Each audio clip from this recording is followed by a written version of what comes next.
మంచి మంచులా కరిగిపోతుంది, చెడు చెత్తలా పెరిగిపోతుంది. ఈ సొసైటీలో చెత్త నా కొడుకుల్ని, క్రిమినల్ నా కొడుకుల్ని ఏరిపారేయాలి.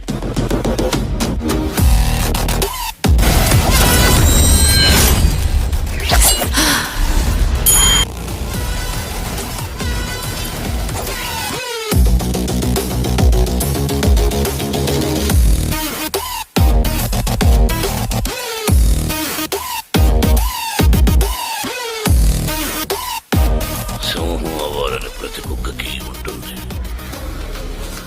కానీ వీధిలో మురగటానికి, అడవిలో గర్జించడానికి ఉన్న తేడా కనీసం వచ్చే జన్మలో అయినా తెలుసుకుంటావన్న ఆశ.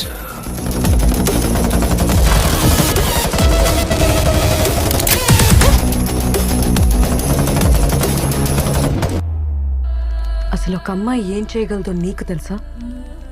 తనకు ఇల్లునిస్తే కుటుంబాన్నిస్తుంది, కిరాణాలిస్తే వాటితో భోజనం పెడుతుంది, ఆనందాన్నిస్తే తిరిగి ప్రేమను పంచుతుంది, తనపై మోసు తీర్చుకుంటే ఒక పవిత్రమైన శిశువుకి ప్రాణం పోస్తుంది, తనకేమిచ్చినా రెట్టింపులు తిరిగిస్తుంది. అది మంచైనా చెడైనా.